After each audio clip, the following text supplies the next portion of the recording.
Hi entrepreneurs, welcome back to our channel Avinash Disconnect. ఈ MSME సిరీస్లో ఈ వీడియోలో మనం CLCSS స్కీమ్ గురించి తెలుసుకుందాం. ఈ స్కీమ్ అనేది ఎవరెవరికి యూజ్ అవుతుంది, ఈ స్కీమ్లో ఉన్న బెనిఫిట్స్ ఏంటి, ఈ స్కీమ్ మనకి రావాలంటే ఏ డాక్యుమెంట్స్ ఉండాలి, ఏ విధంగా ప్రొసీజర్ మనం ఫాలో అవ్వాలి, ప్రతిదీ డీటెయిల్గా తెలుసుకుందాం. ఇంకా మన ఛానల్ని ఎవరైతే సబ్స్క్రైబ్ చేసుకోలేదో ప్లీజ్ సబ్స్క్రైబ్ చేసుకోండి. అండ్ ఈ వీడియో కానీ మీకు ఇన్ఫర్మేటివ్గా అనిపిస్తే లైక్ అండ్ షేర్ చేయండి. And A type of business information కావాలో కింద కామెంట్లో అయితే మెన్షన్ చేయండి.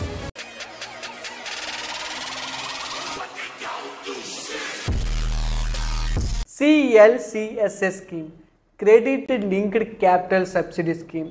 ఈ స్కీమ్ వచ్చేసి మెయిన్గా ఎవరికైతే ఎగ్జిస్టింగ్గా బిజినెస్ ఉన్నవాళ్ళు, ప్లాన్స్ ఉన్నవాళ్ళు ఆ మిషనరీస్ ఆర్ ఆ బిజినెస్ని గ్రో చేద్దాం, మోడర్నైజ్ చేద్దాం, సో దా బిజినెస్కి సంబంధించి ఆ మిషనరీస్ని అప్గ్రేడ్ చేద్దాం, టెక్నాలజీలోకి తీసుకెళ్దాం అనుకున్న వాళ్ళకి ఈ స్కీమ్ అనేది మెయిన్గా ఇంపార్టెంట్గా ఉంటుంది. ఈ స్కీమ్ యొక్క మెయిన్ ఎయిమ్ ఏంటంటే MSMEs, micro small and medium ఎంటర్ప్రైజెస్ని మోడర్నైజ్ చేద్దాం, క్వాలిటీ అండ్ స్పీడ్ని పెంచడం అండ్ మెయిన్గా వేస్టేజ్ని తగ్గించడం. ఇప్పుడు మనం సబ్సిడీ అండ్ లోన్స్ గురించి తెలుసుకుందాం. సో సబ్సిడీ అండ్ లోన్స్కి వచ్చేసరికి మనకి అప్ టు 1 crore వరకు మనకి లోన్ అయితే ఇవ్వడం జరుగుతుంది. And up to 15% subsidy on machinery cost. అంటే మీరు ఏ మిషనరీ తీసుకున్నా సరే ఆ మిషనరీ కాస్ట్ మీద మీకు 15% సబ్సిడీ అనేది రావడం జరుగుతుంది. And 15 lakhs subsidy on the unit. అంటే మీ పర్టికులర్ బిజినెస్ మీద అప్ టు మ్యాక్సిమం 15 lakhs వరకు అయితే సబ్సిడీ అనేది ఇవ్వడం జరుగుతుంది. అండ్ రీపేమెంట్ టెన్యూర్ వచ్చేసి 3 to 7 years. Me business or bank బట్టి మీకు 3 to 7 years అనేది టెన్యూర్ పేమెంట్ అనేది ఇవ్వడం జరుగుతుంది. అండ్ ఇంట్రెస్ట్ రేట్స్ వచ్చేసి 7 to 13%, మ్యాక్సిమం 1 rupee లోపే ఉంటుంది. అండ్ బ్యాంక్స్ బట్టి మీకు అనేది లోన్ అయితే రావడం జరుగుతుంది. ఇంట్రెస్ట్ రేట్ కూడా బ్యాంక్స్ బట్టి మీకు అయితే ఇవ్వడం జరుగుతుంది. అండ్ నెక్స్ట్ వచ్చేసరికి ఎలిజిబిలిటీ క్రైటీరియాస్ ఏంటో తెలుసుకుందాం. సో మెయిన్గా మైక్రో ఆర్ స్మాల్ ఎంటర్ప్రైజెస్కి మాత్రమే ఎక్కువగా లోన్ వచ్చే అవకాశం అయితే ఉంది. అండ్ మ్యానుఫ్యాక్చరింగ్ ఆర్ సర్వీస్ బిజినెస్లో అయితే ఈ యొక్క స్కీమ్లో మనం చేయొచ్చు.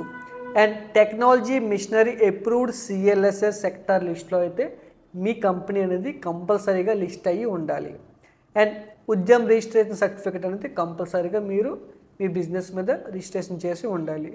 అండ్ న్యూ ప్లాంట్ ఆర్ మిషనరీలో ఇన్వెస్ట్ చేయడానికి మాత్రమే ఈ స్కీమ్లో మీకు అనేది లోన్ రావడం జరుగుతుంది. ఈ లోన్ అనేది ఏ బిజినెస్లకి హెల్ప్ఫుల్గా ఉంటుందో ఇప్పుడు చూసుకుందాం. సో మ్యానుఫ్యాక్చరింగ్కి వచ్చేసరికి food processing units, engineering and auto components, textiles and garment industries, plastic products, chemical and pharma based MSMEs, electronics and electrical items, paper and packing, wood works and furniture manufacturing, printing etcetera. So ఇలాంటి manufacturing బిజినెసెస్కి ఏదైనా ఎగ్జిస్టింగ్గా ఉన్న వాళ్ళకి ఆ యొక్క మిషనరీస్ని develop చేద్దాం, so పెంచుకుందాం అనుకున్న వాళ్ళకి, production పెంచుకుందాం అనుకున్న వాళ్ళకి ఈ CLCSS స్కీమ్ అండర్లో అయితే మీకు అయితే లోన్ రావడం జరుగుతుంది. అండ్ నెక్స్ట్ చూసుకుంటే సర్వీస్ సెక్టర్ చూసుకుంటే repair and maintenance services, laundry and dry cleaning, auto service stations, health clinics and labs, IT software solutions, support centres, వీళ్ళకి కూడా మిషనరీ కొనుక్కోవడానికి అయితే వీళ్ళకి లోన్ అనేది ఇవ్వడం జరుగుతుంది. ఓకే, మాకు లోన్ కావాలి, ఎలిజిబిలిటీ ఉంది మాకు వెళ్దాం అనుకున్న వాళ్ళకి సో ప్రాసెస్ తెలుసుకుందాం. సో డాక్యుమెంట్స్ ఏవో యూజ్ అవుతాయో ఇప్పుడు చూద్దాం. So first of all pan card and Aadhaar card and GST and DPR, detailed project report అనేది ఈ యొక్క బిజినెస్ లోన్కి అయితే 100% ప్రాపర్గా మీరు చేయగలగాలి, చేస్తేనే ఈ లోన్ మీకు అయితే రావడం జరుగుతుంది. అండ్ నెక్స్ట్ వచ్చేసరికి మిషనరీ కొటేషన్. మీరు ఏ మిషనరీ కొందాం అనుకుంటున్నారో ఆ మిషనరీకి సంబంధించి డీటెయిల్డ్ కొటేషన్ అనేది మీరు బ్యాంక్ డాక్యుమెంట్స్తో పాటు సబ్మిట్ చేయాల్సి ఉంటుంది. And loan sanction letter, so మీరు సబ్సిడీకి వెళ్ళినప్పుడు ఈ లోన్ శాంక్షన్ లెటర్ అనేది సబ్మిట్ చేయాల్సి ఉంటుంది. And promoter KYC, business address proof, past ITRs, మీరు ITRs ఆల్రెడీ ఫైల్ చేసి ఉంటే ITRs కూడా మీరు ఈ డాక్యుమెంట్స్తో పాటు సబ్మిట్ చేయాల్సి ఉంటుంది. అండ్ మీ బిజినెస్కి సంబంధించి ఫైనాన్షియల్స్ కూడా మీరు డాక్యుమెంట్స్తో పాటు సబ్మిట్ చేయాల్సి ఉంటుంది. మ్యాక్సిమం అడుగుతారు, కొన్నిసార్లు అడగకపోయినా ఇబ్బంది లేదు. సో నెక్స్ట్ వచ్చేసి ప్రాసెస్ ఏ విధంగా ఫాలో అవ్వాలో చూద్దాం. ఫస్ట్ ఆఫ్ ఆల్ మీకు సబ్సిడీ రావాలి అంటే మీరు కంపల్సరీగా MSME రిజిస్టర్ అయ్యి మీ కంపెనీ అనేది ఉండాలి.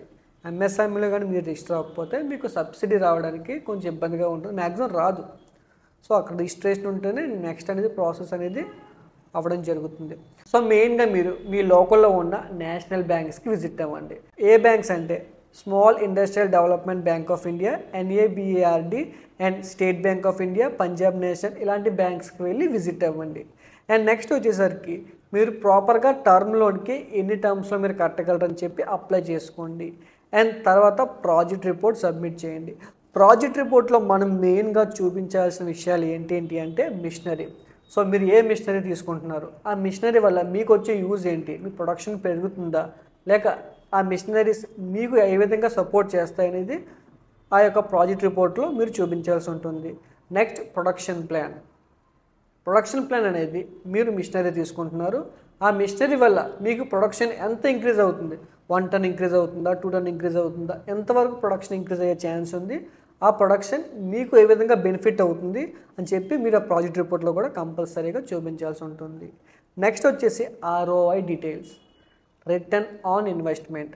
మీరు ఒక 1 crore తీసుకున్నారు, తీసుకొని మిషనరీ పర్చేస్ చేస్తారు, ఆ పర్చేస్ మీద మీకు ఎంత రిటర్న్ వస్తుంది, సో అది కూడా ప్రాపర్గా మీరు చూపించాల్సి ఉంటుంది. ఎందుకంటే మీరు మిషనరీ బై చేయడానికి కారణం ఏంటి, మీరు ఎంత కొంత రిటర్న్ ఎక్స్పెక్ట్ చేస్తారు, ప్రాఫిట్ ఎక్స్పెక్ట్ చేస్తారు. ఆ ఎక్స్పెక్టేషన్ని మీరు ప్రాపర్గా ప్రాజెక్ట్ రిపోర్ట్లో అయితే మీరు సబ్మిట్ చేయాల్సి ఉంటుంది. ఓకే, ప్రాసెస్ అంతా అయింది, మీకు లోన్ శాంక్షన్ అవ్వడానికి ఓకే అయింది. తర్వాత మీరు లోన్ శాంక్షన్ అయిన తర్వాత మెయిన్గా మిషనరీస్ అనేది మీరు ఓన్లీ అప్రూవ్డ్ వెండర్స్ దగ్గరే మీరు పర్చేస్ చేయాల్సి ఉంటుంది. లోకల్ వెండర్స్ దగ్గర కాకుండా కొన్ని అప్రూవ్డ్ వెండర్స్ అనేది బ్యాంక్ వాళ్ళు మీకు చెప్తారు. సో ఆ అప్రూవ్డ్ వెండర్స్ దగ్గరే మీరు కన్ఫామ్గా అక్కడ పర్చేస్ చేయాల్సి ఉంటుంది. అండ్ తర్వాత వచ్చేసరికి మిషనరీ కొటేషన్ అండ్ ఇన్వాయిస్ని కూడా ఇంక్లూడ్ చేసి మనం వాళ్ళకి సబ్మిట్ చేయాల్సి ఉంటుంది. మీరు మెయిన్గా కొత్త మిషనరీస్ని పర్చేస్ చేయాలి. సెకండ్ హ్యాండ్ మిషనరీస్కి ఈ లోన్ అనేది అప్లికబుల్ కాదు. సో జాగ్రత్తగా చూసుకోండి, ఆ తప్పు అయితే చేయకండి. అండ్ నెక్స్ట్ వచ్చేసి loan sanction letter plus subsidy అప్లికేషన్ని మీరు బ్యాంక్ వాళ్ళకి ఫైల్ చేస్తే ఆటోమేటిక్గా వాళ్ళు NODAL or small industrial bank of India agencies మీ డాక్యుమెంట్స్ని వెరిఫై చేసి మీకు ఫైనల్గా మీకు లోన్ అమౌంట్ ప్లస్ సబ్సిడీ అనేది మీ బ్యాంక్ అకౌంట్స్లో అయితే రిలీజ్ చేయడం జరుగుతుంది. సో ఇది ప్రాసెస్ అనేది మీరు ప్రాపర్గా డాక్యుమెంట్స్ ఉంటే చాలా ఫాస్ట్గా అయితే అవ్వడం జరుగుతుంది. సో మీరు ప్రాపర్గా అన్నీ మెయింటైన్ చేసుకోండి. సో ప్రాజెక్ట్ రిపోర్ట్ దగ్గరికి వచ్చేసరికి మీరు ప్రాపర్గా మెయింటైన్ చేయండి అండ్ అన్ని ఫైనాన్షియల్ అన్ని పర్ఫెక్ట్గా చూపించగలిగితే మీకు లోన్ అనేది రావడం జరుగుతుంది. ఎందుకంటే ఈ లోన్కి అప్లై చేసిన వాళ్ళు చాలా తక్కువ మంది ఉండడం కారణంగా మీకు లోన్ అనేది రావడం కొంచెం ఈజీగా ఉంటుంది. సో ఇది మెయిన్గా ఏ బ్యాంక్స్లో ఉంటుంది అనేది కొంచెం మనం తెలుసుకుందాం. లైక్ పబ్లిక్ సెక్టర్ బ్యాంక్స్ అవ్వచ్చు, ప్రైవేట్ సెక్టర్ బ్యాంక్స్ అవ్వచ్చు. సో పబ్లిక్ సెక్టర్ బ్యాంక్స్కి మెయిన్గా వచ్చేసి state bank of India, Punjab national bank, bank of Baroda, Canara bank and small industrial development bank of India and NABARD. And ప్రైవేట్ బ్యాంక్స్కి వచ్చేసరికి HDFC, యాక్సిస్ అండ్ ICICI. ఈ private బ్యాంక్స్లో వచ్చేసరికి కొన్ని సెలెక్టెడ్ బ్రాంచెస్లోనే ఇవ్వడం జరుగుతుంది, అన్ని బ్రాంచెస్లో అయితే ఇవ్వడం జరగట్లేదు. సో మీరు చెక్ చేసుకోండి, మీకు ఆ లోన్ అకౌంట్ అనేది ఆ బ్యాంక్లో ఉంటే ఫస్ట్ వెళ్ళి కన్ఫర్మ్ చేసుకోండి. మాకు ఈ లోన్ తీసుకుందాం అనుకుంటున్నా, మాకు ఎలిజిబిలిటీ ఉందా లేదా అని ప్రాపర్గా చెక్ చేసుకొని డాక్యుమెంట్స్ అన్ని పట్టుకొని వెళ్ళి మీరు ప్రాసెస్ చేసుకోండి. సో కొత్తగా ఎవరైనా బిజినెస్ స్టార్ట్ చేద్దాం అనుకున్న వాళ్ళకి ఈ లోన్ అనేది అవ్వదు. సో ఎగ్జిస్టింగ్గా బిజినెస్ ఉండాలి, ఆ బిజినెస్ని డెవలప్ చేద్దాం అనుకున్న వాళ్ళకి స్మాల్ మైక్రో బిజినెస్ కూడా మనం చేయొచ్చు. సో ఆ విధంగా ఈ CLCSS స్కీమ్ అనేది యూజ్ అవుతుంది. అండ్ నెక్స్ట్ వీడియోలో అయితే ఇంకో స్కీమ్ గురించి తెలుసుకుందాం. Until then take care, bye bye.